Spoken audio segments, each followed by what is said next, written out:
share, and comment. I love you guys. This is again Pretty G. Keep watching Sense Television.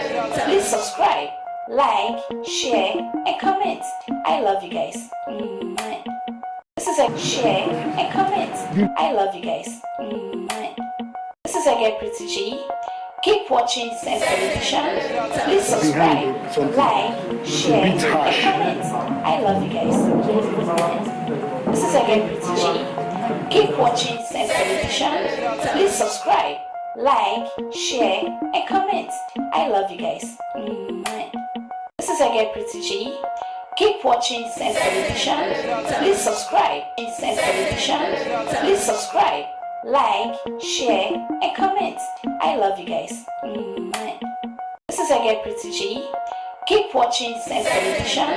Please subscribe, like, share, and comment. I love you guys. This is again Pretty G. Keep watching Sense Television. Please subscribe, like, share, and comment. I love you guys. This is again Pretty G. Keep watching Sense Television.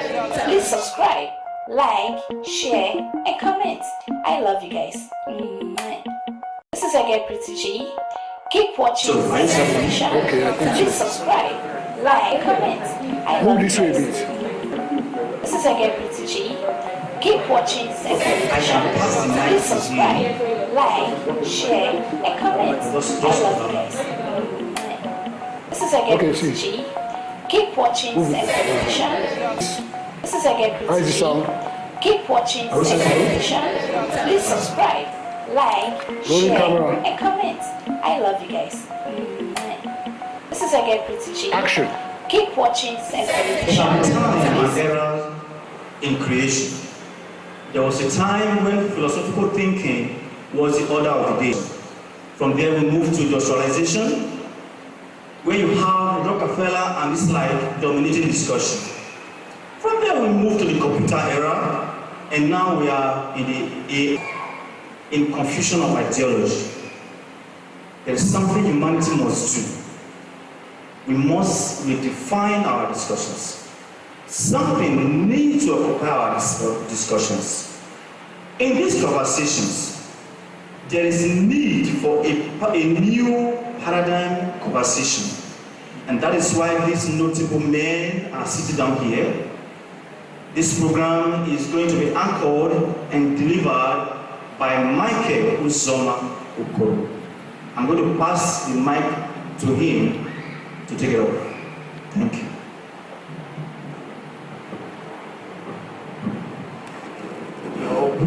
You hope of a new paradigm.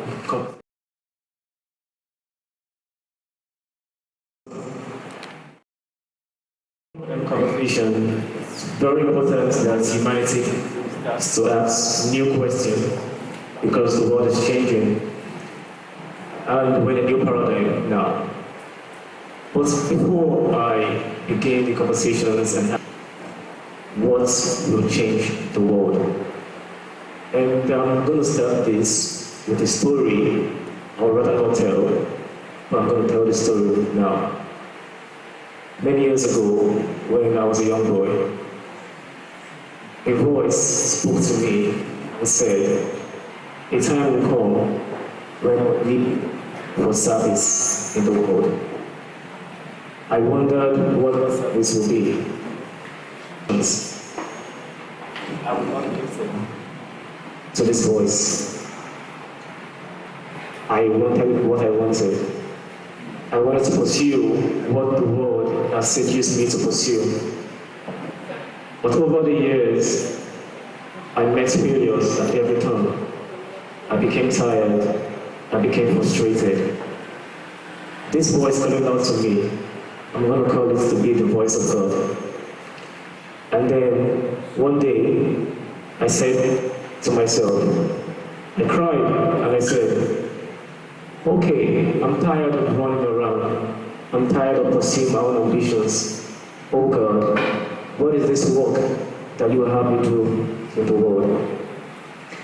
And I believe that the first thing God to be the logos. And then I keep asking myself, what's will change the world? Many people think, many people believe that what can change the world is a new government. What can change the world is a new social movement. What can change the world could be a new economic power. What can change the world could be a new technology. But I keep saying, because God has set eternity out of man, according to the book of Ecclesiastes. And this means that there is a longing, there's a need for something beyond the physical that we can see. When we respond to the need inside of us, what begins to happen is that we find ourselves hungry to serve the world. What will change the world? What will change the world is when every individual responds to this inner voice within us. And then this inner voice within us can guide us on what to do.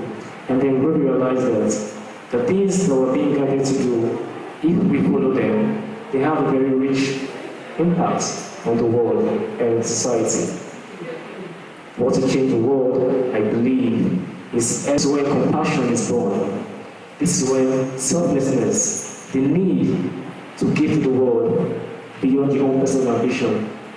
There is this thing that I believe can change the world. Not just technology, not just a new government, not just economic progress, but it's every individual in the world responding to this voice within themselves and following it. And I think it is this voice that has brought ambassadors of Christ, as though God is making an appeal through us. And I wonder, because even in my book titled Logosphere, I said something that God is seeking to be expressed through us in this time. And then I see a connection between the statement I made, the title of my book, The Moment of God in the World, and what Emmanuel wrote in his book, we are ambassadors of Christ, as though Christ is making an appeal through us. So I would love to ask Father Emmanuel what that means, and if he sees himself as a tool God is using in this time. If there's a moment of God in the world in this time, how is he playing a part in that? Thank you.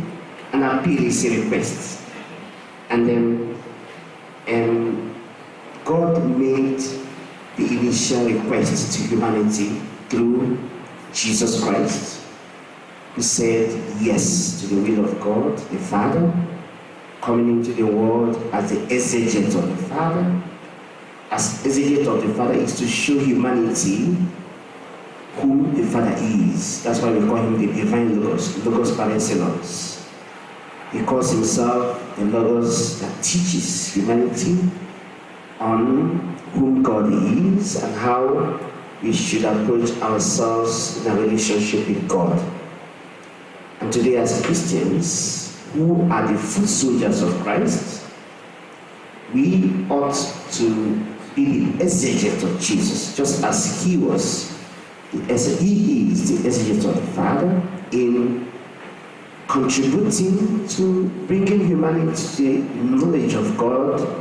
And that knowledge of God is in what you mentioned earlier, compassion, then teaching people how to be compassionate, teaching people how to love one another, teaching people how to engage one another.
Hi, good afternoon, everyone. My name is Bamide Salafi, and I'm a software engineer. I have a background in computer science, first degree. I know people will ask, how did you do that? So, right from childhood, I always wanted to go into tech. When you watch movies and see how they type on your computers, you get interested, yeah. So that was my interest, actually. And even though we discovered that it's not that way. Yeah, I work across board and experience in full stack development, front-end development, back-end development. I also have experience building products from scratch, products, cross-board fintech products, and so on, vital science products, health tech products, and so on. And personally, from a teenage age, we were given leadership positions and we've had opportunities to and make sure that we don't get to see more youths in the streets. And that has been my passion for a very long time now. And up until now, making sure that youths who are on the streets are well taken care of, given the best advice possible, taken off the streets and well trained. I've taken over myself to train a couple of people in software development, and by God's grace, well, it's been going well. Method challenges and all that. And I would say that I met Michael at an event. We had a wonderful chat. I got to see his book and what he was doing, and I could see how much that our goals aligned. And that's just a little about me. I'll just put that out there. Thank you. Hello, my name is Ansel Mukuli. I'm a legal practitioner. Briefly, my background is basically law. So I have a degree in law. And since my call to bar, I've been in law practice. We used to run full service law firm. However, recently we have delved into risk management, financial advisory, and legal and corporate due diligence. In addition to this, I also have a background in trade and commerce, and I'm a Rotarian, and I've volunteered for a couple of NGOs. In this church, I'm a member of Justice Development and Peace Commission. I also volunteer for international organizations like Yaga Africa, Caritas International, and UK Department of Aid. And most importantly, I've been adopted as my life's passion, advocacy for good leadership and government. And in the last 4 years or thereabouts, or rather 6 years, I've been part of Nigeria's general elections. Apart from this, every time I have the opportunity to encourage young people like me, persons who are much younger, and sometimes even older people, to become interested in governance, because I believe that everything rises and falls with leadership. I think everywhere, not just the larger society, even in our small cells, everything rises and falls with leadership. And if we get leadership right at micro levels, Nigeria will be a better country for all of us. That's it for now. Thank you. Thank you. So in this conversation, what we're talking about for humanity, there are many spheres to it. We talked about religion, which is organized religion. He talked about industry. A lot of things change after COVID. And the world realized that we are not ready for pandemics. And if another pandemic happens that is worse than that, we are better prepared for it. However, we don't know what's going to happen. In the field of ufology, there are lots of researchers that have done a lot of work in studying anomalous phenomena, that's phenomena of, say, UFO sightings or extraterrestrial encounters, because people are having encounters, people are seeing things.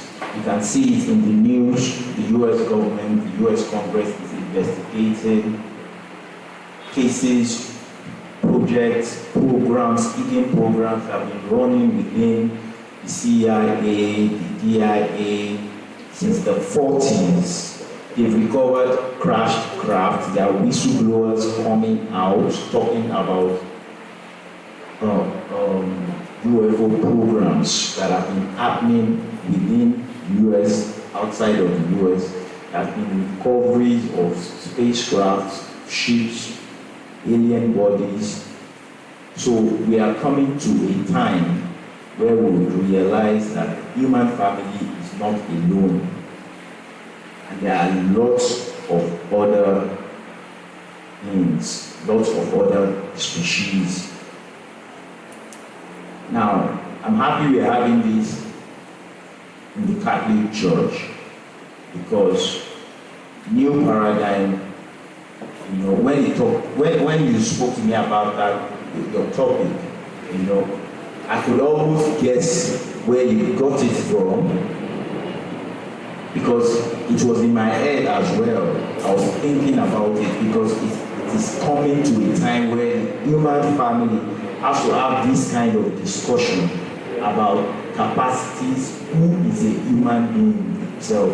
Are you a soul, or do you have a soul? I know.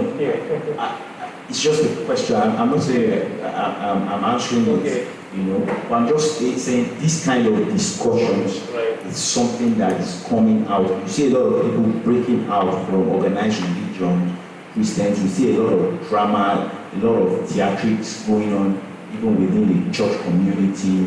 You know, you see a lot of theoretical stuff, people doing healing, prophecy, remote viewers, and it's come to a time, it's such an interesting time that even if you said you were having this event in Ibadan, I think I would have been there, because honestly, that's how interested. Thank you. So, without an iota of doubt, there has always been, the need for a new paradigm. And because even the world in itself, I wouldn't narrow it to our context here, but the world at large knows that every generation, every decade comes with a new paradigm, or let's say roughly every 15 years. And that's why we have different demographic cohorts today in the world. Those, I only believe nobody here belongs to the baby boomers, 1946 to 1964, or perhaps even if we have. And after which we now then had Generation X, we had the Generation X, the millennials, we had the millennials. We have the most popular among them, the Gen Z, right? Those are the Zoomers. And currently we even have the Gen A, Generation Alpha, who are those born in 2012. So of course, and these different cohorts have their personalities, and they tend to meet different realities over time. With respect to the shift in paradigm, it's not just narrowed down to what we experienced after COVID, or maybe after, let's say, COVID era. It has been occurring over time, from the era of technological revolution, quantum computing, biotechnology, AI, in the environmental sustainability. Biodiversity loss is a big deal today. Climate adaptation and mitigation. Even within our current sphere now, one of the latest trends that people are beginning to get used to is the need to now then change your cars from petroleum to CNG compliant cars. And that's because we have come to a time, not just because of the increase in fuel, but because the world is aggressively trying to pursue ways to reduce the emission of greenhouse gases. And as such, climate mitigation measures are being put in place to see how can we reduce the emission of greenhouse gases, and the sea engine itself basically is not as toxic as you have for other types of fuel, and it's dense, and of course it doesn't release the kind of emissions you have. So in the area of biodiversity loss, when it comes to environmental sustainability, but it also comes to geopolitical dynamics and political shifts. We also have the fourth industrial revolution as captured by Logosphere, in the sense that we no longer have a unipolar world. We now have a multipolar world. Back in the days, you have the United States being in the numero uno, the world power. But today you have the European Union, you have NATO also dealing its own. So when we talk about the paradigm shift, I wouldn't want us to narrow it down just to what we see within our context to say just, after COVID. Of course, it cuts across different fields. From the geopolitical dynamics we have today in the world, I don't want to delve into politics, to the area of... There are 5 points you listed out, Michael. I will pick climate change. Climate change is part of my goals, part of my major objectives, my general services. I know when I was in Nigeria with the ECOWAS Commission, which I did for years, I did a lot of projects on climate change. One of the major projects I would say I'm proud of is in Nigeria is the water boundary area where you have sea sheets. They call it sea sheets over there. You know what I'm saying? And I was moved by what a young man walked to me and said, you use this product, use your waste product to generate manure. Like how? He said, let him try it. So when you try it, I saw that would this, your manure, will it be effective on one product? He said yes. So we tried it, the guy did some cassava green leaf, so green leaf, and it was so fresh. So I have to work with the Nation Building. I spoke to them about this young man. And FOA and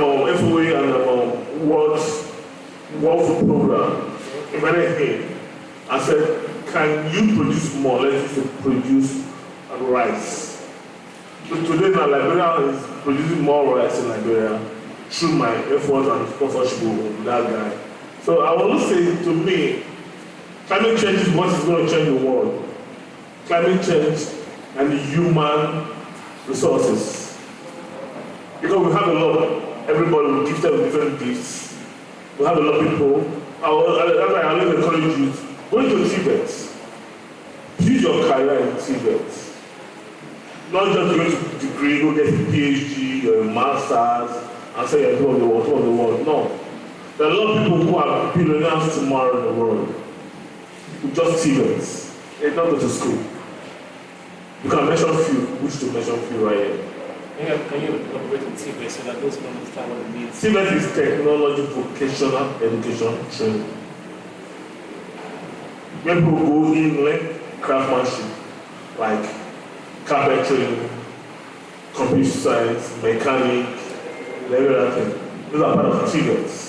We call it Tibet. So I believe in climate change. Our education does not take us anywhere.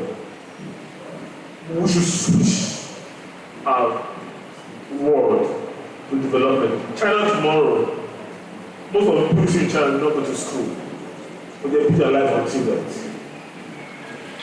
So, this guy is one of Apple, Joe, built this Apple factory in China. But China can develop technology very well. They can work on technology very well. Other than America. So Tibet is what's going to move the world. So in my own area, I develop youth on Tibet and sports. Sometimes I tell people, if you are going to school, you have, when you want to study medicine or engineering, look for something in addition, like a minor. Develop yourself. Go into sports. A lot of sport activities you can do. You understand what I'm saying? If your education does not favor you, at least your Tibet area will always be an advantage to you. Okay. So right now, we're talking about the paradigm, shift in paradigm. We should look at shift in our lives.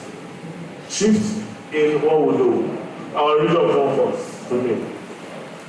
Our region of comfort. But we should make a shift in our lives.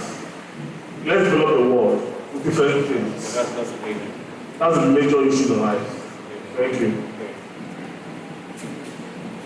So I mean, not speak all the big English that everyone's speaking about, just sound very generic.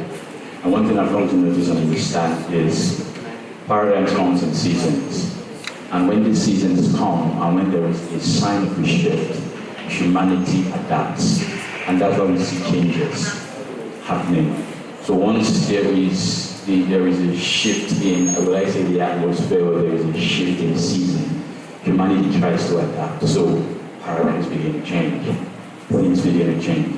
So it's humanity trying to adapt to times.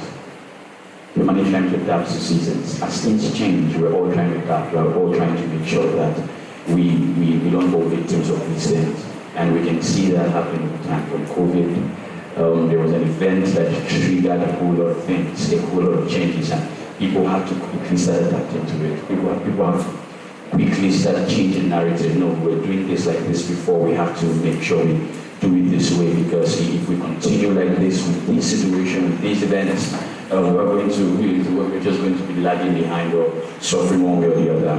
So as seasons change, people, humanity, they make efforts to adapt to these seasons. And if we look at the age of the AI, you could see OpenAI came up with ChatGPT, and that was like a season that changed, and AI just revolutionized the whole place. We had Copilot, we had Meta come, everyone said going to.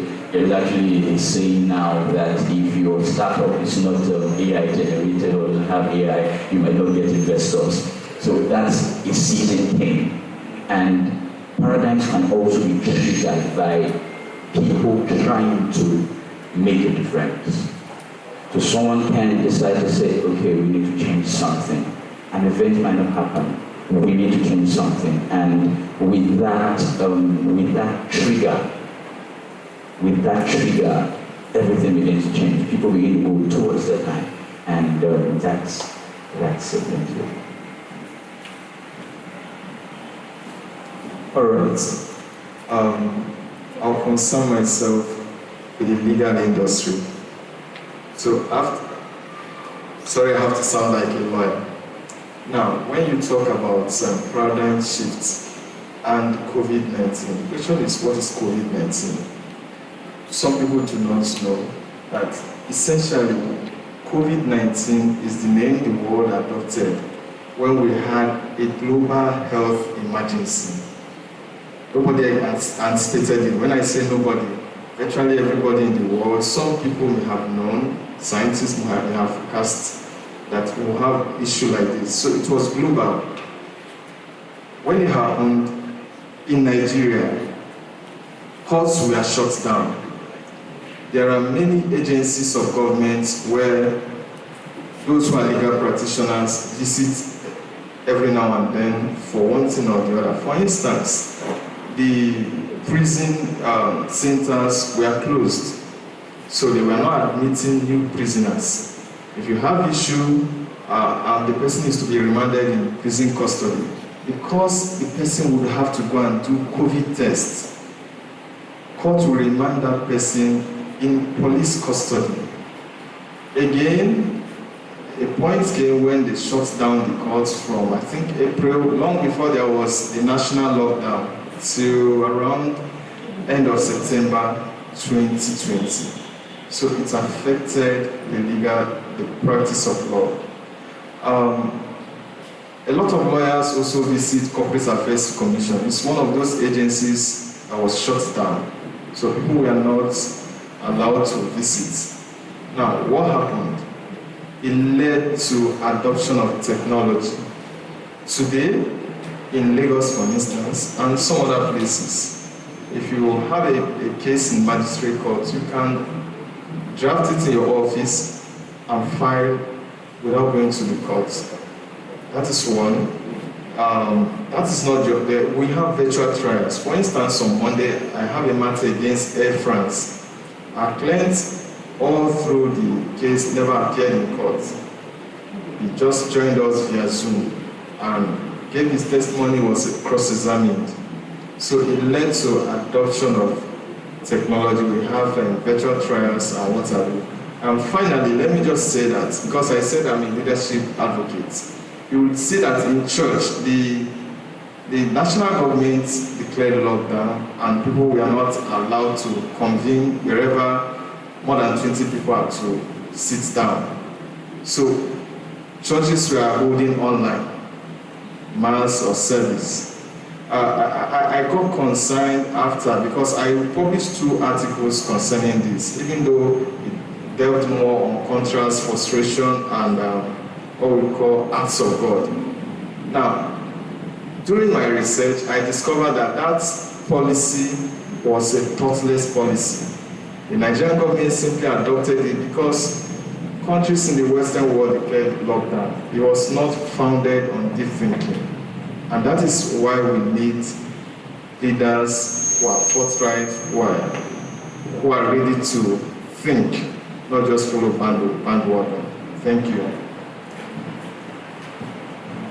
Thank you. So I'm going to open this floor up for a true and real conversation. Very open. And if any speaker is speaking, if you have an input to make, you can do that because I want this to be a conversation. Right. So back to climate change, because I believe this is something that is going to change humanity. Depends on our response towards it. And Mr. Kadri, I remember you made a resolution this year, to speak to one person every day about climate change. So how has the resolution been going? Thank you. It hasn't been rosy, because I've gotten myself into trouble on many occasions doing that. And let me tell you one that happened very recently. And so I come to realize the reason we tend to have clashes is because of what I noted earlier. You have the mix of different demographic cohorts with different interests, different personality clashes, and of course, because we also live in a society, not just an Nigerian thing, where age-long ethnic passions are easily flared up. It happens everywhere in the world, just at different degrees. And as such, people tend to have different opinions. The Gen Z is not very socially active. They are very so given to social justice. You can't compare the way they think with the way somebody who belongs to the baby boomers or the millennials will actually see things. And as such, we tend to have different clashes as well. I recall a particular time I was at Ikoyi, and there was a man beside me who threw his nylon on the floor. And I was just there to say, "Sir, why not pick it?" He said, "Is there any bin around?" I said, "Well, I put it in my pocket. When I find the bin, I throw it away." He said, "Well, he's not interested." And I said, "Bro, you're littering everywhere." He said, "Oh, why are you disturbing me now?" And they exchanged, before I could say something canary, he said he would punch me. He was so mad that he took the intervention of people around to tell him just leave me alone. And I was trying to act stubborn at first, and then I had to behave myself. Yeah, so how do you see the climate awareness in Nigeria, or just in Africa? In Africa, okay, so let me say it's still at a very low end. We only tend to believe it's in our subconscious because we live in this part of Nigeria. I've been to some parts of the north where the talk around climate change is so alien to them, and I wouldn't want to mention the names of those places for political reasons, but there are some parts of this country as we speak where climate change is where the culture of trying to drive climate action is not yet entrenched within their narcissism. They don't see it as something of pride, right? And it's quite troublesome because we live in Africa, we tend not to really appreciate the enormity of this challenge. There are some parts of the world today that will be consumed in the next 2 decades from now, or roughly 3 decades. I mean, they will literally be consumed. What they call their land, their ancestral land, will no longer exist. And this is not just about maybe a town in the country. This is about an entire country. The likes of Tuvalu, Kiribati. I mean, these are very small islands. In the next 3 decades from now, Kiribatis are getting ready, meaning that the entire geographical space will be consumed by the ocean. I want to ask for a different how are we impacting on the climate change? Are we really the major people who are impacting on climate? Because when you talk about awareness, I understand Africans are not very much aware about climate change, even though we are suffering the impact of climate change. But can we be held responsible for the big problem? Talk about climate change, because I know I'm not very much educated about this, but I know that the major impact on the climate is the warming. I mean, the climate, the what? Yes, of course. And of course, I don't think that there are industries in Africa that are impacted as such. I don't know, you could probably educate me, but I think where we have industries that so much on climate change, India, in America, in China, and of course, so I really want about the aspect of not being aware of what is happening, or are we acting on its thinking? I love your question, right? And if you want to start picking culprits, then nobody would actually be held accountable. The biggest emitters today are the United States of America and China, the two biggest emitters, and we all know that. But the politics of climate change is such that regardless of who emits, the consequences are not commensurate to the person who emits. China might be a big emitter, so value depends on aids, foreign aids, but they will bear the biggest brunt. Because, I mean, the island is quite vulnerable. Lagos, as we speak today, some parts of Lagos are also threatened. I mean, Lagos, well, to a large extent, might be one of the biggest economies in Africa, but that doesn't mean that Lagos is a big emitter itself. To a large extent, we are not, compared to the likes of New York and other. And this is also coming to the global conversation. The world acknowledged at a particular time that we need to commit to this very challenge, climate change itself, and that brought about the Paris Agreement, where some countries committed to say they will be donating $100 billion annually to address issues around climate change. And that is where the geopolitics comes to the fore again. While this commitment was made and we all were jubilating in the climate space that, oh yes, we now have a commitment that will address issues and what have you, the geopolitical dynamics in the United States is very critical to whether countries will do this or not. The Republicans, as we all know, lately led by Donald Trump, doesn't believe in climate change. In fact, he believes that it's just a phenomenon that people tend to bring up to, call exactly. Let me say, I'm very careful with my words, but he sees it as a sick mentality to scuttle the growth of the United States at the expense of its rivals. And as such, he pulled out from this agreement at a particular time, and many commitments were not met. Now, the world has also said, how do we address this issue even more holistically? Lately, we now then have what we call carbon trading and carbon offset. Now, carbon trading is such that carbon credit is a permit given to certain countries or organizations to emit greenhouse gases. Because they know quite right that as much as some countries are not industrialized, there are those who, because of their industrialization, will keep emitting, whether we like it or not. And as such, carbon credits came to the fore. Now, the carbon credit works in such a way that for me to get a permit, I need to now then find another country that is willing to come up with a carbon offsetting scheme, which could be maybe an afforestation, where you basically keep it in large parcel or maybe some square kilometers active, nothing is there, just have the forest being active, green, and it basically helps to protect the atmosphere, like we have in Brazil, the Amazon. So the carbon credit is such that when you can keep that, I will now then emit, and because of what you have been able to keep in your country, I pay you for doing that.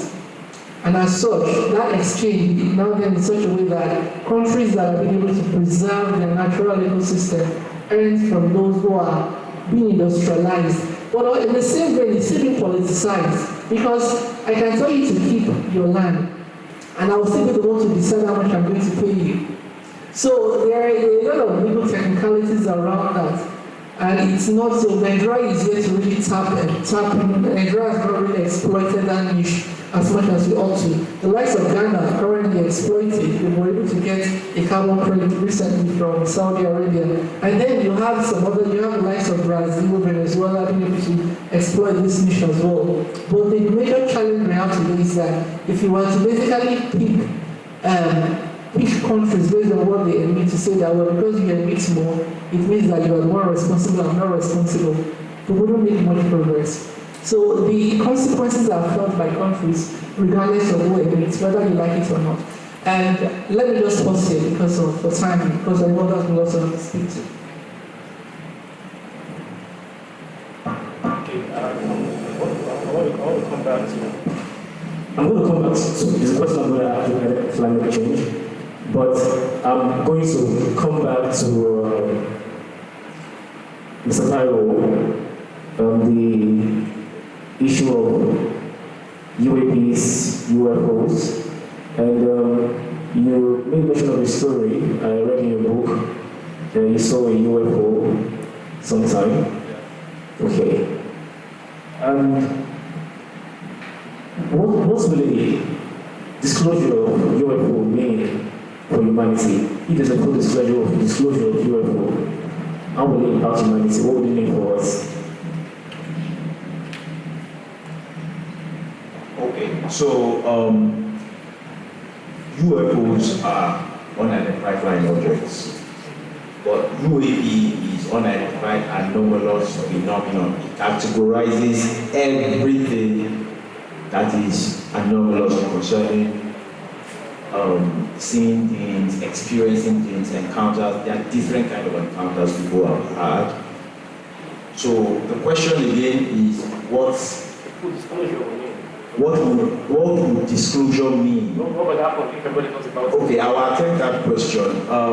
Already, the human family is getting to know more about itself, in the sense that there are many abilities that we have as humans, that the brain has the capacity to learn, to develop, that we are just knowing about. Psionic abilities, remote viewing abilities, psychic abilities, clairvoyance abilities are things that we are learning now that a human being can pick up and learn. The CIA was investigating this in the 70s. There are people that actually took it upon themselves to research remote viewing, out-of-body experiences, sleep paralysis. Within the church, within organized religion, people that have out-of-body experiences, they call them, maybe you have a spirit husband, or you have a spirit wife, or you have maybe a sleep paralysis condition where you have maybe something pressing on your chest. A lot of people that I've never experienced it myself, but I started studying it after hearing many people, intelligent people, not riffraffs, saying that they experienced these things as well. So for someone that have not experienced it, I started studying more about it. So we are trying to learn that when you sleep, your brain frequency can tune in for people. Your subconscious self can tune in into another frequency where your astral body can go into. I'm trying to explain the scenario. So we are learning more about the capacity of the brain. These things can be natural for some people. There are people that you say anytime they sleep, they transcend into another realm. And there are people that don't even understand what that means. Now, there are equipment and everything that they made to make people experience that. You understand? So, we're getting to a point whereby the whole capacities that the brain have can be harnessed you know, and it's going to bring new study in ufology, because we are going to also know about other civilizations, other non-human intelligences. It's going to change everything. It's going to change how we understand. How will humanity, how do you presume will react to this, given that a lot of people don't know about it? Yes. So given full disclosure, what would be humanity's reaction? So for the people that are withholding a lot of this information, they don't want the world to know about it because they are interested in the economy being kept the way it is. It favors organized religion and world governments. If it breaks out, if there's a disclosure, the world will not remain as we know it. Billionaires of this world are building bunkers around the world. Billionaires of this world know something is up. We already have cryptocurrency now. You can operate without a government. So there are trades that can go on without cash, without regular money. The world is in a place right now where it can change anytime. Realize that it is so easy now to cause chaos in the world. Just take off internet for 24 hours. Even Nigeria will start because you can't do bank transactions, you can't buy things, you can't collect money, you can't buy fuel, you're stranded. GTB had problem for 3 days. People were complaining all over. So the world is so connected now, and it is so easy to hurt or to scatter, destroy the economy that we think we have. Do you understand? Okay, so every time I look at what the world is going through, and I wonder what is that element that can bring a change to the world. And that's why I started with an introductory speech. And in that speech, I was saying what will change the world. And I'm saying there's an inner voice within individuals that if we follow that voice, we'll be able to be rightly guided to make the necessary changes in the world, because the world is very complex. Where do you want to start from? But if we can trust in the greater intelligence, maybe we can start somewhere. And that is why I'm so much interested in Padema's book, because he kept on saying something. And the same thing I was talking about in my book. And I call it the Logos. Of course, Padema's book is called the Holy Spirit. And he said the world does not need more power. The world does not need. He said what the world needs is the Holy Spirit. And I was wondering what his experience brought him to that conclusion. In your experience, what's your experience brought you to that conclusion that what the world mostly needs?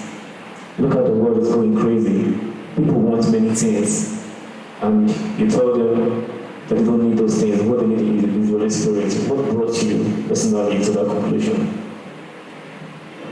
Somebody may easily misunderstand me when I talk about the word of the Holy Spirit, inspiring us to actions. Inspiration exists. Inspiration. I was glad to hear that we are once a month. When we talk about the Bible, we say all the Bible was inspired. We talk about inspiration, we attribute to the action of the Holy Spirit. Now, this action of the Holy Spirit is not something that is in the void. It is experiential. It is something that is livable. It's not something that is in the air, something that is abstract. Personally, life can exist in abstraction, but must not end in abstraction. Abstraction should lead to action.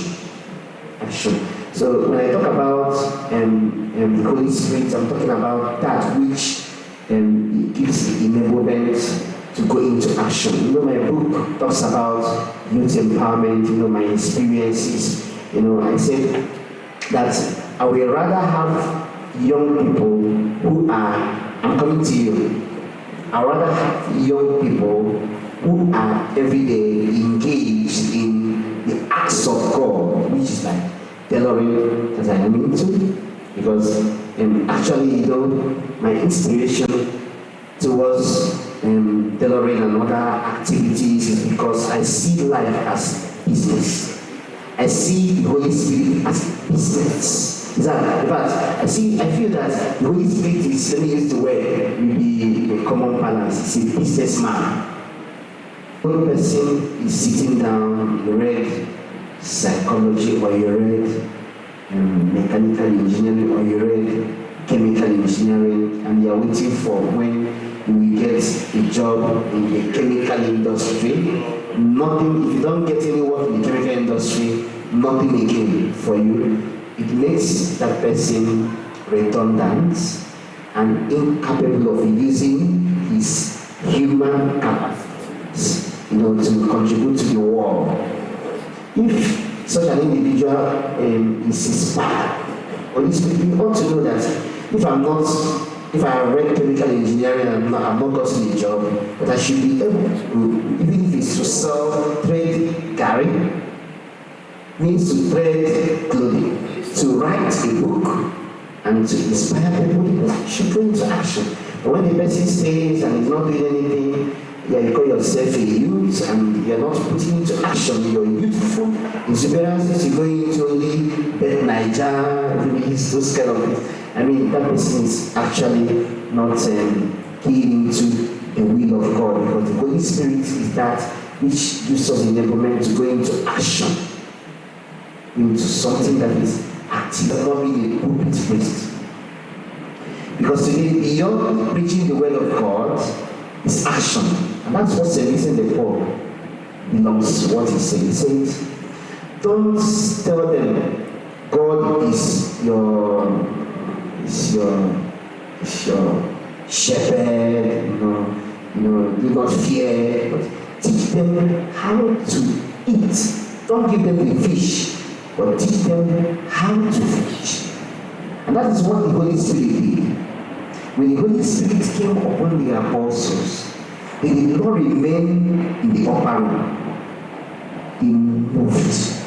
It inspired them to sit up, to stand up, to go and preach. So the Holy Spirit is that which pushes us to action, and not that which makes us to sit down. So for me, religion, as a priest, I'm not just like go to preach the word of God on Sunday. After preaching the word of God on Sunday, I should be able to impact on the society through creative actions that is also the work of the Holy Spirit. So that's it. Thank you very much, that's interesting. So I'm going to move to the field of AI this time around. And we know there's a buzz in the AI world. Things is moving very, very fast. There's excitement, there's fear. So I'm going to throw these questions to Dele and Tozie, and they're going to tell us how we should look at this world. Should we be excited or should we be fearful? Well, a lot of people are scared. I think I was scared at the time when David AI came out. You heard of David AI, right? Let me explain David AI. David AI is actually AI that was created for writing code and building projects. So you don't need developers. So I'm like, my God, I'm going to be out of the market very soon. So no one's going to hire me. So you just go there and you build a product from scratch to finish, and that's all work. It actually failed, and we're happy it failed. we're happy it failed. But you see, one thing I've learned about the AI revolution is we can all take advantage of it. Instead of getting scared of it, you adapt. There's this picture that one photographer or videographer from an helicopter trying to take video of the aerial view and all of that, and there was another picture just below that said this guy is going to be out of job because drones are now there. The easiest thing to do is learn how to fly a drone. Learn how to fly a drone. So once AI has come to make things easier, in every field or any field you find yourself, you have to make sure that you're able to adapt with this AI itself. Yes, it's going to take a lot of jobs, but I believe the jobs that it's going to take for those who did not adapt to this revolution happening. So it's important that in everything we find ourselves doing in our careers, in our day-to-day lives, we're able to adapt to these things. I remember when clients would walk up to me and say, oh, they want to do this, want to do that. And they're like, oh, they can just do this with this. I'm like, go ahead. Because the truth is, AI can help you to an extent. But if you do not have knowledge of certain things, you still would find it difficult to use. Let me use my field for example. I use AI a lot. Yeah, AI made life simple. I use AI a lot in development. And you can ask ChatGPT to write a code for something. Oh, you want to just, I'm trying to figure out something, or you just, so it doesn't work. And you go back and you're like, hey, it didn't work. And it tells you, oh, I made a mistake. I want to ask you. Okay. Recently, within the church, within the Catholic Church, I think this, within the church, within the Catholic Church, I think this happened in bigger memorial seminary. That's a Catholic setting. It was discovered that a lot of seminarians that are writing their thesis, writing their, papers, the projects use methods of AI. And you see that it has made a lot of people not to be lazy. So the extent that they cannot even think. You just bring a topic and tell you, give me the topic guide, it gives you the topic guide. And is it not possible for two people, maybe one person in Bodija, let me give you an example, maybe trying to write on an impact of abortion on girls within the age of 16. Somebody writes it here in Lagos, and that person writes it in United States of America to come up with the same, and that person writes it in United States of America to come up with the same thing because it's written by AI. So I'm thinking that AI is, in as much as it's good and we need to adapt it, but is creating a very serious danger, especially for those of us here in Africa, because any continent or any country that lacks the capacity to read among the first 100 that reads, you wrote a book, Logos. I can tell you that not up to 1% of CKC parishioners have your book. Yes, I wrote a book recently, not up to 1% of the entire population has a book. And that 1% of the population may not read the book. They may not read it. So that's actually very valid. And that has been my fear over the years, even before the time of AI. And I've always thought to myself and said to people that the truth is, I don't think people are as intelligent as people were in those days. I may be wrong, but that's my thought. And the reason is this, is because we can find a solution to a problem easily now than we using our brains to figure it out. And neurosurgeons would say that the more you use your brains, the more intelligent you are. The more you exercise your brain, the more you think, the more intelligent you are. So in these coming times, it's important that we are able to have a balance. And I use development work, for example. There's this job group I'm on where the team lead there actually raised an issue, how that there was a technical assessment for a lot of people, and they were not meant to cheat, they were not meant to use AI or anything, but people were just doing copy and paste. They were copy and pasting, but the system detected all of that. They just copy and paste. So AI has its goal, everything or every innovation has its good side. But at the same time, there are side effects, which I feel that we have a responsibility to avoid. We have a responsibility to avoid. Now, I take myself as an example. I have to make sure that even with or without AI, I can thrive. Knowing what to do, knowing how to solve problems. Now, AI is an addition, it's not my solution. It's not what helps me do everything. It's an addition. But when I get to a point where you're trying to solve certain problems and you can't even find it, you can't even find it anywhere, AI is your next. You go there, and even at some point, you still need to put in the work. So in writing, in content generation, writing projects, as much as AI can be very useful, it is important that we know that AI is just a tool to enhance what we already have.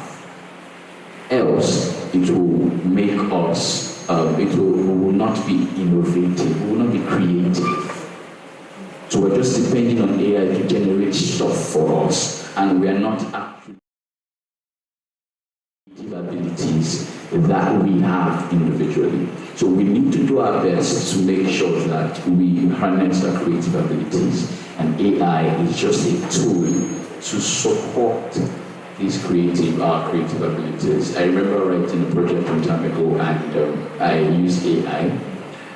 After I did that, what I did was to examine everything again myself, go through it myself, and make sure that I properly understand what AI is giving me, tweak it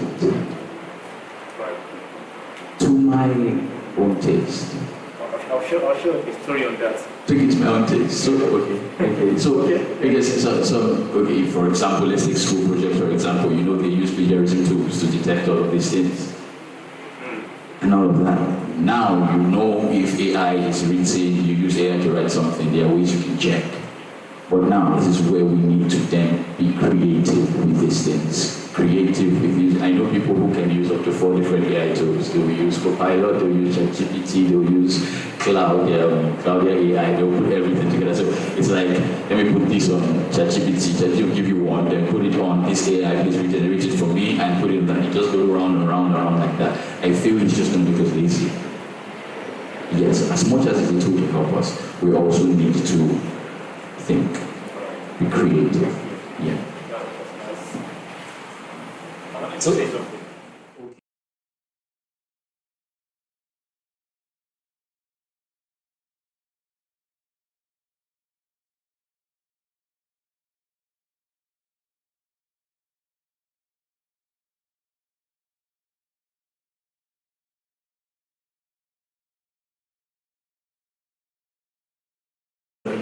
Let's say something. I also wanted to ask, what is next? Because I don't know, we saw AI grow from the baby stage to where it is now. And personally, I'm wondering, what are we going to see next? Because just when we think that this is the end of it, we are seeing something else. There were times when people said AI will not be able to write, AI cannot write, writing is a human thing, but AI is doing it now. There are several things people said AI cannot do, AI is doing it now. So yes, excitement, and then what is next? What do you think is coming next? before you go to what is next, yeah, I have something to say. Okay, you want to hear? All right. Okay. Still on the subject matter of AI. Yeah. I remember Elon Musk being interviewed, and he mentioned that AI is more dangerous than nuclear weapons. And this is someone who is in the forefront of AI. He just released his Optimus robot now. He did a demo, and he talked about robo-taxi and the robo-van. So AI, using it to write assignment projects, is the smallest of things. The danger is that humanity will rely too much on AI.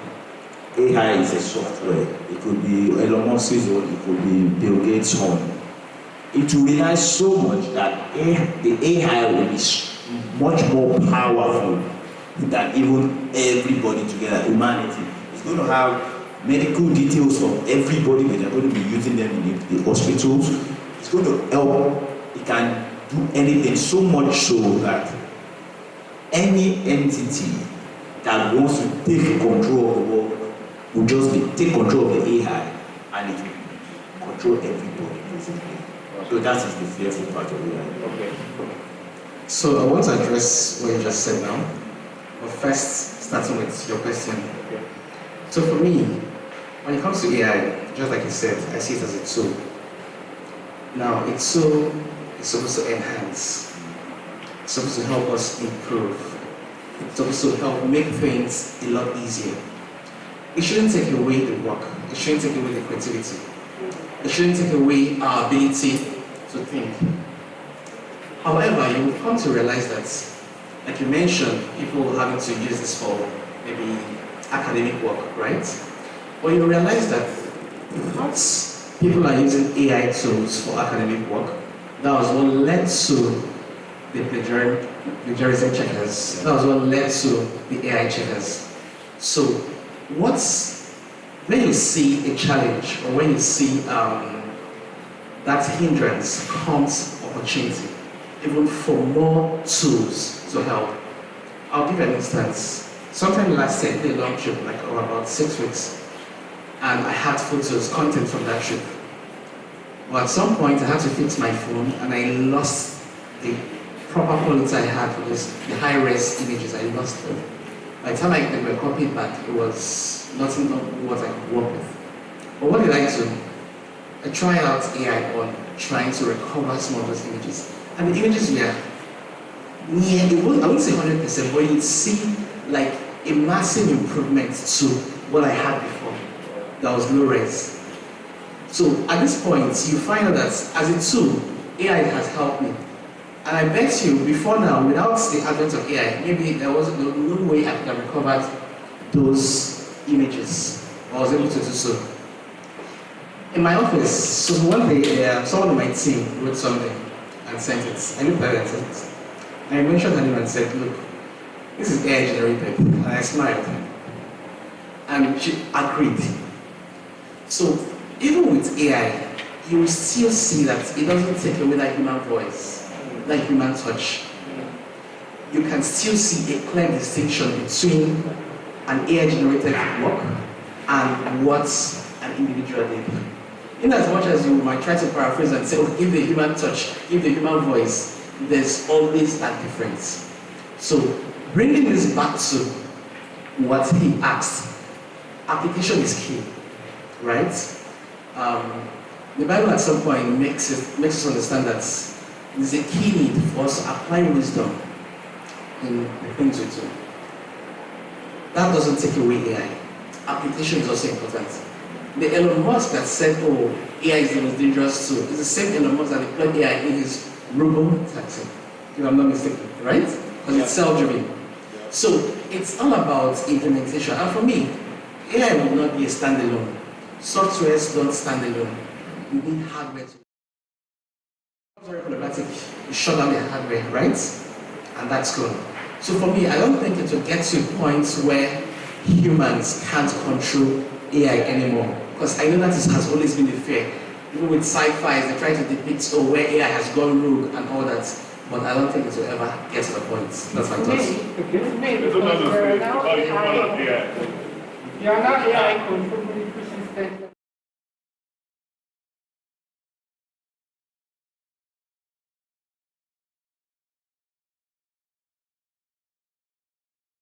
Use AI to make decisions when it comes to complicated matters. And there are reports of cases. There was a report done to the United Nations in a Musk and so that's why he's under arrest. Because the things that are going on in Telegram are not things that you can gain access to. And the world government today wants to know what everybody's doing. They want to know what you're doing. They want to know what you're doing with your phone. AI is not monitoring us. Or it is computer programs that are taking what you are doing in a particular application and sharing it amongst other algorithms are written, sharing it amongst other applications in order that they are able to suit your needs, are able to give you what you want.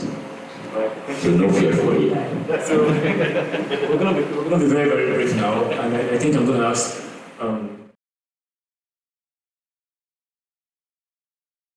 Also a question for you, and I think I have one last one for Father, and I wish we just take minutes each to answer these questions. So I'm going to ask you, Mr. Kadri, with the way the entire world is going, not just Nigeria or Africa, with the way the entire world is going towards climate mitigation, This is about being hopeful now. With what we're doing currently, do you think we're going to meet our goals? Do you think climate change is going to catch up with us? What are the consequences if we don't meet up? That's one question for you. And the next, let me ask you first, then I ask it. The very harsh truth is no, we won't. It's just the harsh truth. There's no way to meet up. And that is why, while climate mitigation efforts can only be made to reduce the effect, what the world is trying to adapt to most is now climate adaptation. There are two different things. While mitigation aims at reducing greenhouse gases, adaptation is to see that how do we now then adjust our lifestyle and everything we do to the harsh realities of climate change. So there are two different things, and that's where we need to find some, okay, they need to actually cultivate some climate resilient plants that can actually help reduce flooding. I was going through some recently, some weeks back. I'm trying to get also my.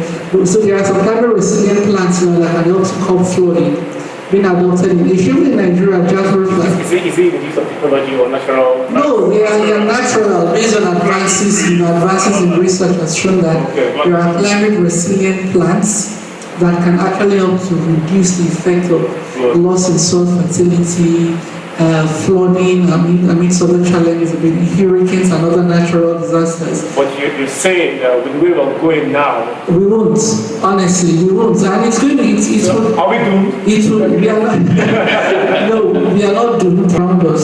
Anybody who lives on the island in the roughly 90s, if you ever stay close to the ocean around those Lekki Antilles, those who stayed there used to tell me that the ocean used to be kilometers away from them back then. But because I walked on the beach for some years, the ocean now even enters our estate. The pounding surf gets into the estate. That's because the water itself has got much closer. And it's a very funny logic. Don't be surprised someday you have the lagoon on your left, you have the ocean on your right. Someday both of them will but we know some parts of the world will be consumed very soon. It might just take the next 30, 40 years, but you hear they're no longer in existence. Just the same way some animals are already extinct today. And it will definitely happen. So climate adaptation might be more feasible than climate mitigation. That's deep. That's deep. It's not a question per se, so I'm more of the view that if plants meet this, but what needs to be done?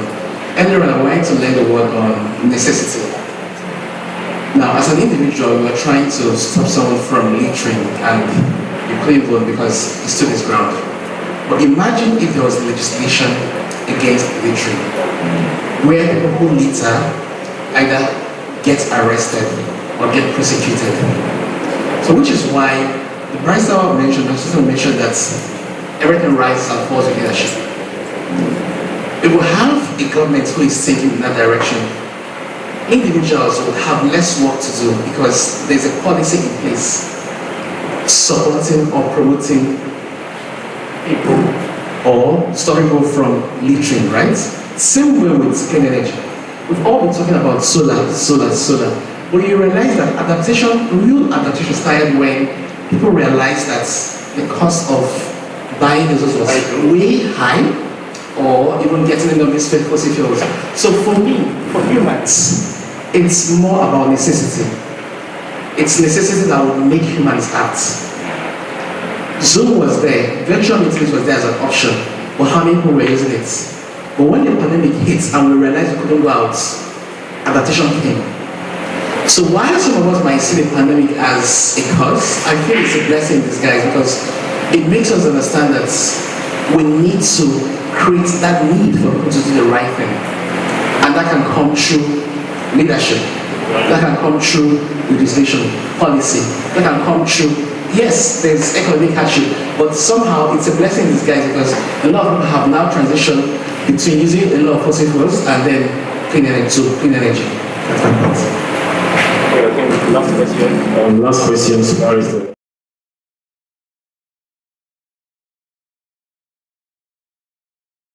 about leadership, I find out that people are beginning to lose faith in leadership, in our leaders.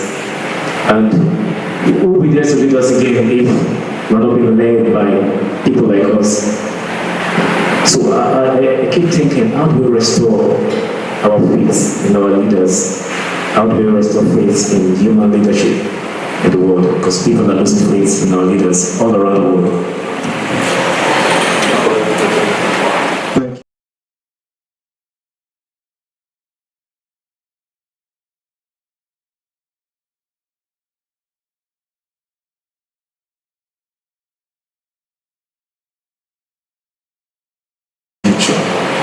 The essence of knowledge, all these discussions we've been having, I hope we get to a point where we start dishing out solutions. The essence of knowledge is not knowledge for knowledge's sake, it's application. The way to attack a problem is first to discover that there is a problem. Second, try to understand that problem. The third thing is find the solution. That is knowing, knowledge of the solution. The fourth and the most important thing is action.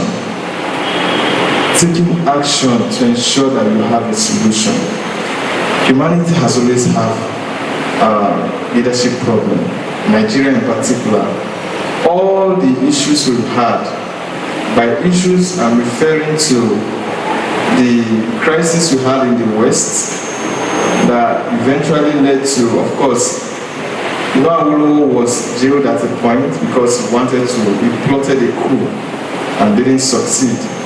And then eventually we had a civil war. Thereafter we had a series of coups. Then the leadership crisis we're having today. There's a trajectory, there's a pattern. The question is, what do we do? We are losing faith because the wrong people are leading us. If you go, most of the political actors... Sometimes they look right, if they come to the faith and they look yes, I'm referring to, when I talk about, we can have leadership everywhere, but I want to, contextually, I'm referring to political leadership now. Right. I sometimes tell people this.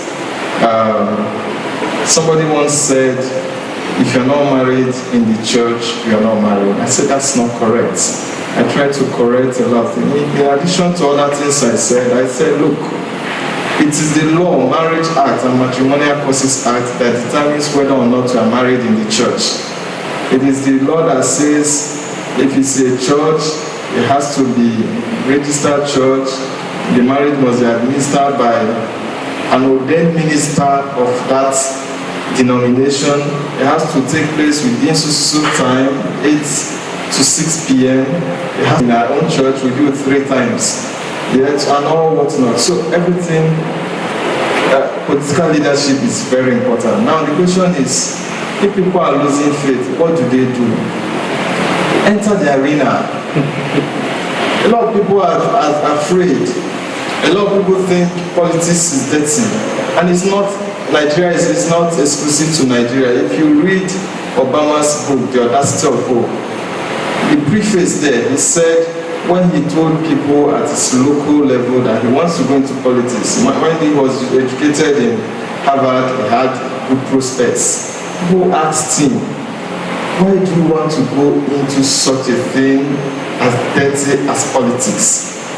So globally, politics is seen as dirty. If you read the popular, most of us may have heard of The Gods Are Not to Blame. It's an adaptation of a Greek play written by Sophocles called Oedipus Rex. In the book, Oedipus, while challenging the seer who told him he was the problem, or his brother who told him that he was the problem in the city when they were having issues, said, it's not sad. In secondary school, I got exposed to governors and some political actors. And now as a lawyer, we have worked professionally for politicians.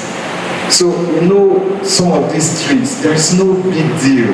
It's a function of deciding, resolving to go into politics.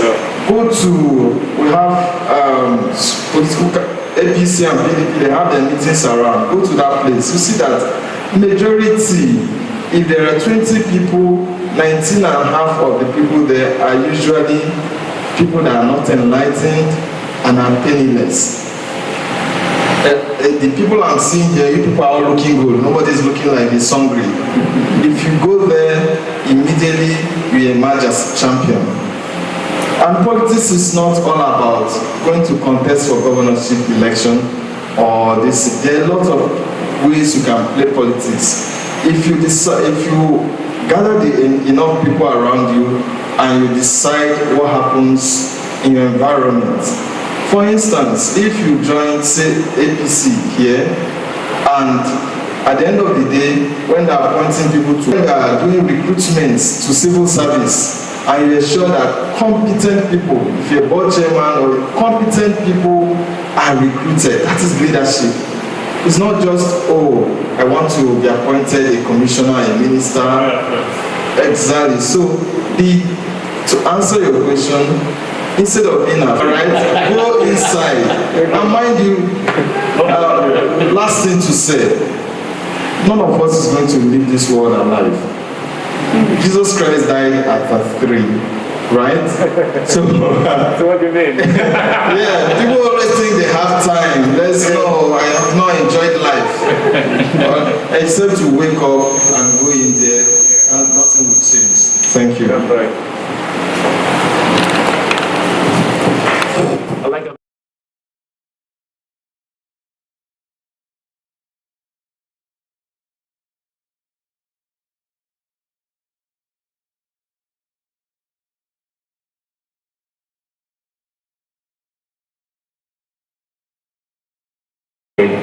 Right, and so it's a very controversial subject, very controversial theme that we have, and I think we didn't explore it deeply enough.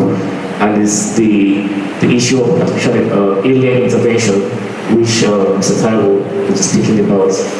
And so very briefly, there's the question I want to ask is alien intervention. I'm not sure people understand what that is. So number one, you're going to play that in like 45 seconds what alien intervention is. And then let us know if the threat to humanity and how much of a threat, what does it mean to humanity?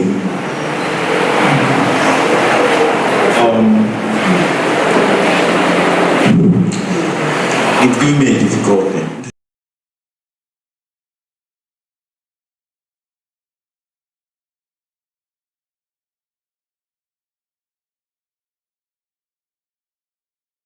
And thousands of years. Humanity itself is a product of intervention from other dimensional beings. So we said this is not the break. Okay, so sorry about that. Hello guys, sorry, this is on the break now, we'll be back shortly. Okay. I think somebody's on the YouTube channel.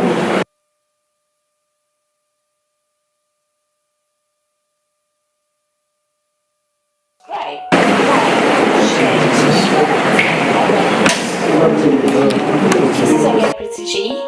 Keep watching Same Television. Please subscribe, like, share, and comment. I love you guys. This is again Pretty G.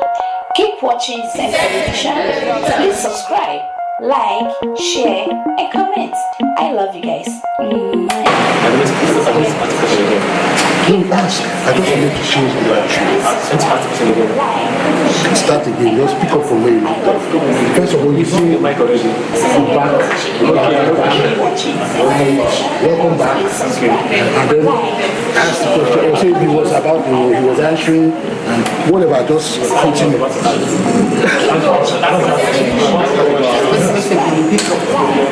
Pick up from where he left off.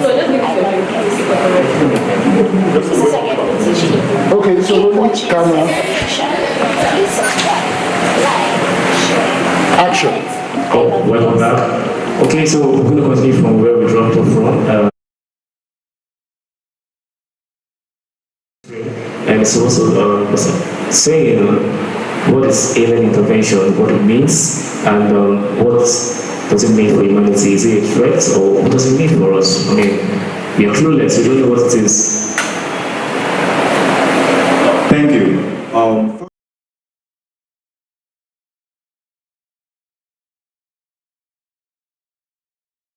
By Cornell, The Day After Roswell. That's the name of the book. I'm trying to remember the name of the writer now. Will come to me. And he documented there that when they recovered some crash craft from 1943, 45 at different events, they gave some of this technology to private companies that were like military contractors, and they eventually duplicated or reverse engineered some of this technology. You have integrated circuit, you have the fiber optics. I believe what we know today as the internet is also from all this technology. Humanity is in complete disarray, and I believe there are forces behind all this, because to me it doesn't make any sense. You know, why begin now? They are just bombing and killing. You know, it's spread to other countries. Iran is getting involved.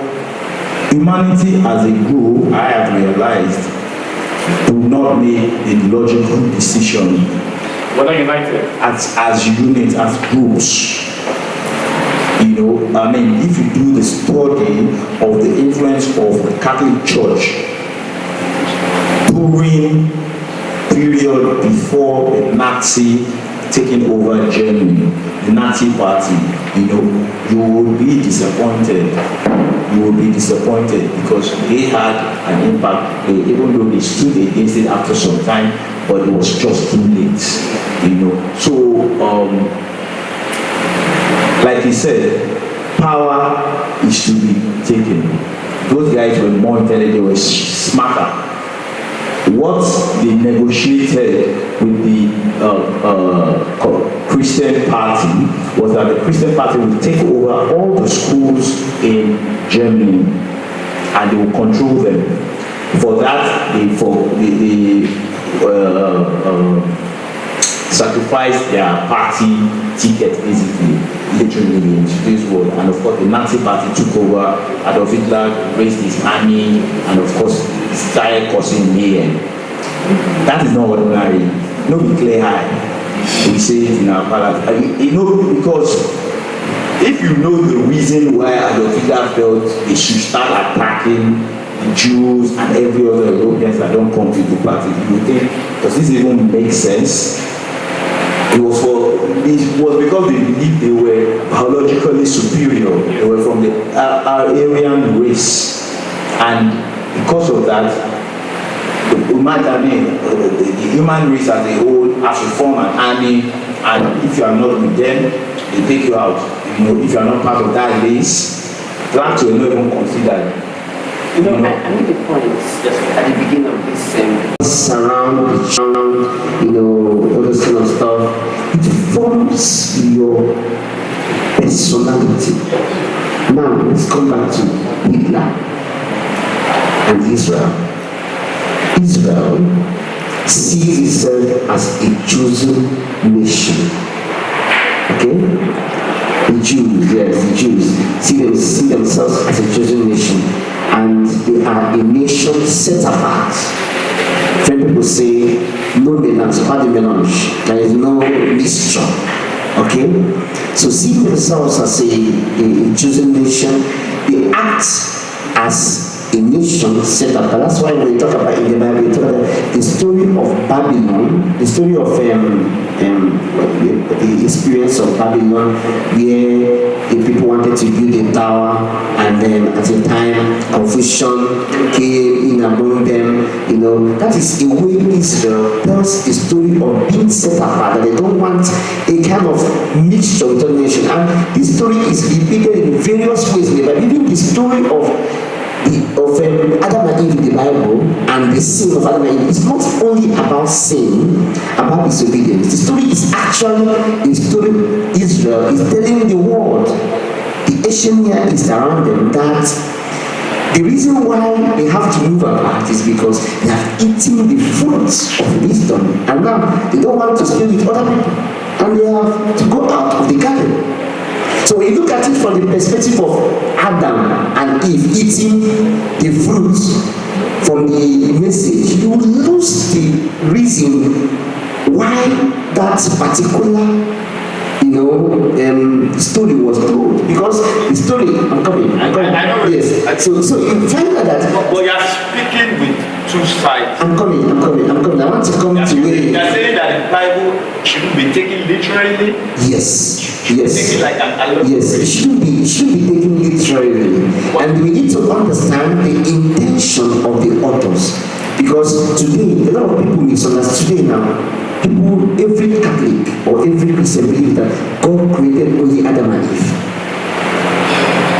But that is not, you cannot come, I don't want to go deep into this, okay? I won't go deep into this, okay? But now people have got to realize that is a story of a people that is as authentic as my people, talking about how God created them from England. I'm an Igbo man who talks about how God created us in. That story is as quality and as authentic as the one we have in the Bible, okay? But somebody who is from Christian background will feel that one in the Bible is the authentic one, and he wants to die for that particular one. He is not informed that this is just a story of a people.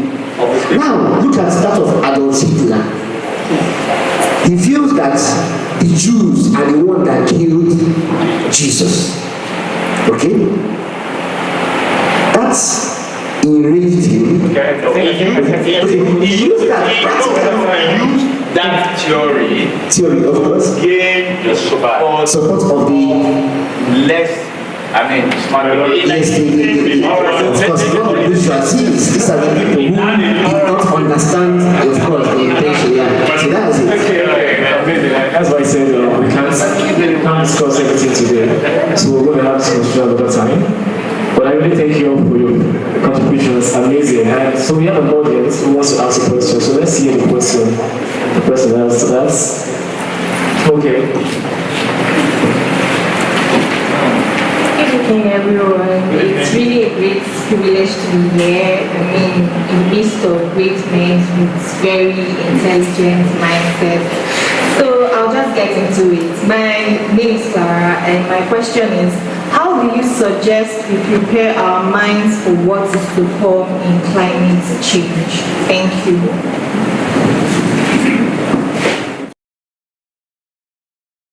Michael Zuma for this cabinet. I'm proud to be here because it's something the world needs right now. And my focus is on the alien intervention because I came in contact with you through that subject. Yes, that subject. And I think at a point in time I asked him about your book and all that while he came to me. I'm happy to see you because I can now address it to you. Okay. I want to speak about that alien intervention. I discovered that in Nigeria before I went to, I thought that I was the only one who had this awareness that there's something beyond us. You understand that we are not just alone in this world. I'm not just talking about the spiritual aspect whereby we tell ourselves in the future that God is with us and all that. No, there's a greater presence or an alien presence that is in the world. And I don't have proof to give to this. So my question is, how do we raise the awareness of something beyond humans in this world, or particularly in Africa and Nigeria? Because as it stands now, I believe now that many people here their consciousness is picked into that, but if it is not treated, you might die off after today's listening. So I want, how do we raise that awareness? Just as religion, religion to time. So how do we raise up the awareness for that? Thank you.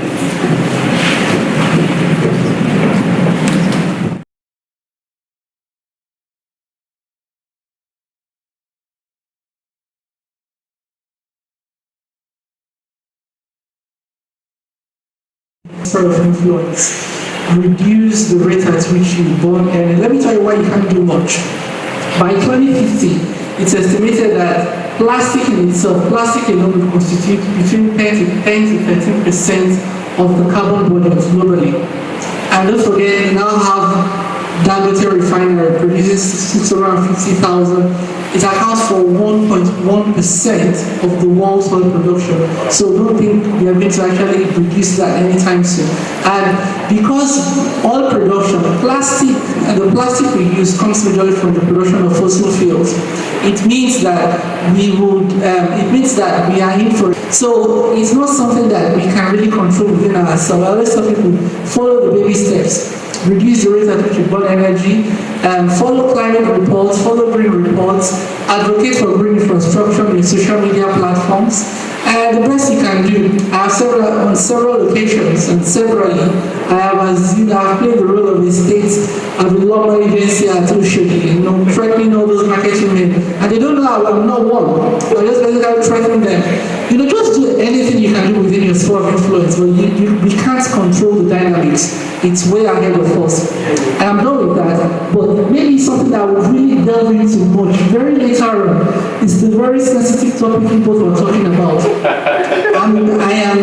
I am well at home with the story of Nakba, the Sykes-Picot Treaty that led to the division of current-day Palestine. The average Nigerian supporting, let me say, being so righteous and putting up a Pharisaic personality about the atrocities of Israel. I keep wondering how come they never thought of creating Israel in their current hometown. Maybe by then they would have understood what it means for your town to be taken up to create a state. Let me stop there. Thank you.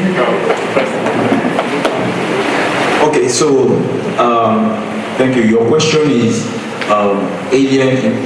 How do we get awareness? Okay, when I started talking about this subject matter, it was of course very weird. I was halfway through my book before my wife even knew that I was writing a book on my encounter and what I've discovered. But I found that, and I started talking about it on my Instagram page. I had a blog that I just started. Then people started reaching out. A lady reached out. She's a businesswoman. She had a sighting in Badagry. One guy had a sighting. He has had multiple sightings. These are good Christians, level-headed people.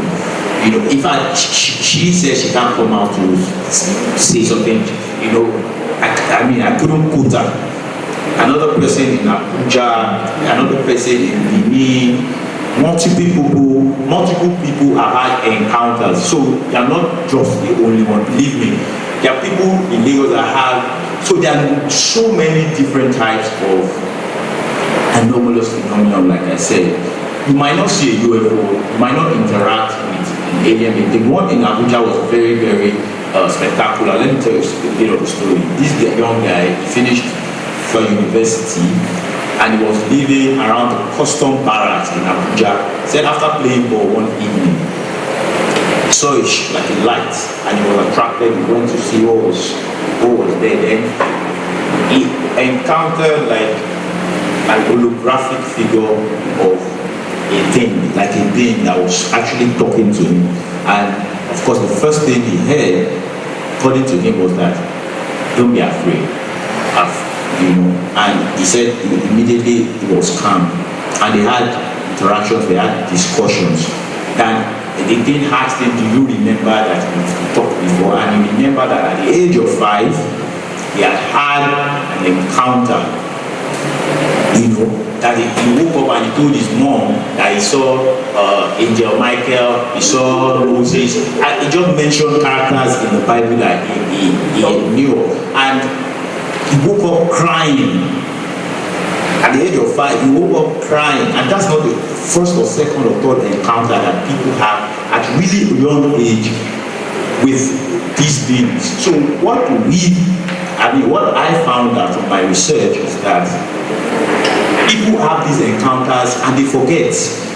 It becomes part of their subconscious because it happens to them like in dreams. It's not all the encounters that happen when you are walking conscious. Some happens in the unconscious states when you are asleep. Some people get into the REM sleep where they just transcend, and they have lucid dreams. I had many people, when I was lady contacted me, different people have contacted me with about encounters. I'm serious. There's a spiritual encounter. I want to understand what you mean by encounter. Is a spiritual encounter, or there's what you call spiritual encounter. For instance, somebody can say that in our own forum, somebody can say that he saw the Blessed Virgin Mary. And you guys, what do you guys call that? Apparitions. Those apparitions, even the Catholic Church had a meeting this year to define the protocols to be able to define the different apparitions that people have, because there are multiple. So all encounters is not spiritual, it's supernatural. So you can have an encounter and you can have deposit of intelligence. Someone has had an encounter. There's a guy called David Adair. He was suspected to work with the US Navy from like the age of 15 or 16. After his encounter, he became a ridiculous kind of genius. He was building rockets, and he had an encounter. He stumbled into like an operation going on. So people have encounters. It's not everybody that talk about this, but my own hope is that we can use our encounters positively, because religion has kind of boxed encounters in a way that you are either meeting angels or demons.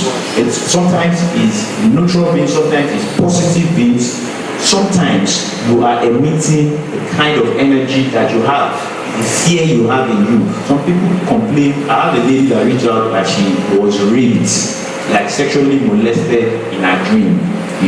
She actually believed that. This is a praying woman, this is actively praying. She told me how she does 4 hours, 5 hours of prayer. She does deliverance for people.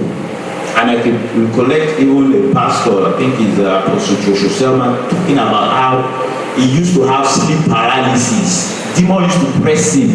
So people boxed it as a religious, spiritual problem, rather than it being a psychology. Sorry, I'm not cutting you short. Okay. It is. I want you to understand that what's the difference between somebody who was passing through this place and saw shawarma, he doesn't have money to buy the shawarma, and goes to sleep and is eating shawarma in his sleep, or a young lady that sees a young fine man and desires to have sex with the young man but couldn't have it physically and goes to sleep and has sex in the dream. So is that the kind of encounter? I want to understand, because sometimes we call it encounter. People will call it spiritual husband. For me, that's just a dream. But there are encounters that people that have them, they feel that if something has downloaded, they know, not a feel, that they downloaded and made something, and they never forget about it. Do you understand? So I think it's different from. Just to clarify the question, in psychology, there's what we call Cartesian dualism. Thank you. Meaning, in as much as the brain and the mind, in as much as there are two different entities, they do interact as well. They do interact, and they are two different entities. So also, things are happening in your mind, of course, also are being processed in the brain. So there are certain, for instance, neural messages being passed that are not fully processed. And when you're in your brain while sleeping, they can now then be passed exactly. They burst out like dreams. That's a theory basically explaining why we have dreams. Another part is when you're asking about, you actually see a beautiful lady and you're attracted, you couldn't have sex, and then you have that sex in your dream. The mental construct of the mind is the id, the ego, and the super ego, very busy. The id is an impulse, and someone will push you to see what you can do. So I can basically savor a food you are eating here, and I cannot eat it, and in my mind I can close my eye and see myself eating it, because my id wants to satisfy it somehow. So there are many theories to explain that, but it's not something, they are just theories, everything that way. I'm sure you all have a lot more to say, but then let's take one more question from the audience. And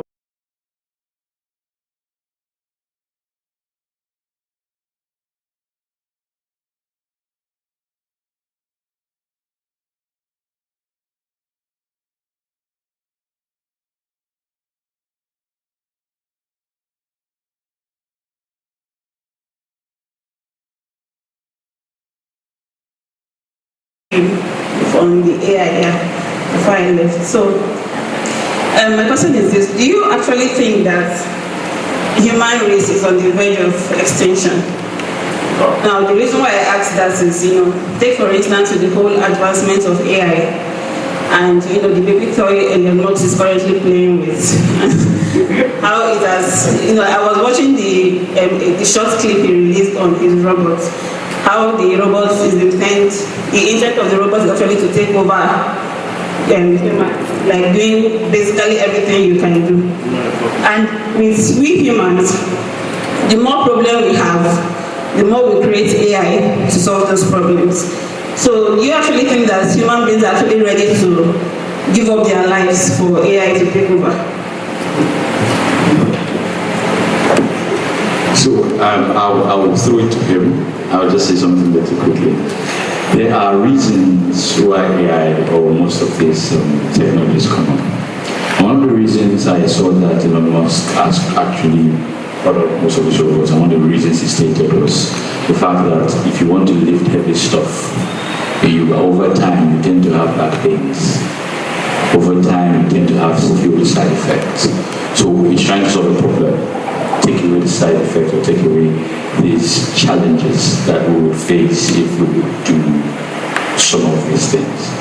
As much as, yes, it's trying to solve a problem, it's also going to take people out of job, or might take people out of job, because what will take about 10 or 20 people to do, 1 or 2 robots will do it, and they might even do it faster, and they won't complain that they're tired and all that. So I believe that it's like I stated earlier on, when there is a season, there is a need for adaptation. And one thing we are good at as humans is that we are good at adapting.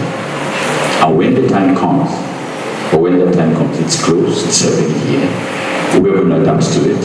And there are going to be measures that will mitigate most of these challenges. So I'll just hand it over to him.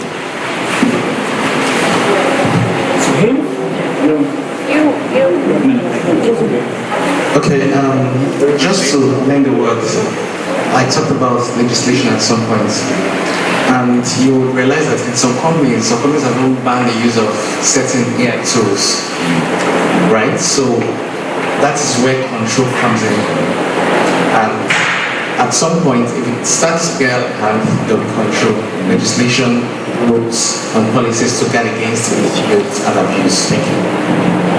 All right, thank you very much. We'll come to the end of this conversation for today, and I believe we're going to have scratch the surface of these topics. And I look forward to doing this with you all, maybe individually, two, and we're going to have all the time to discuss this because we need to put more words out. Thank you, Dozie, thank you for Emmanuel, thank you, Tayo, thank you, Andre. Thank you, Francis. Thank you, Digi. Thank you, Ansel. I really appreciate you all for coming. And I thank you, the audience, for coming out to listen to this conversation. And I thank those who also asked some questions. And I thank the media team, and I thank everyone who was a part of this conversation. And for you all watching this out there, thank you too. Thank you.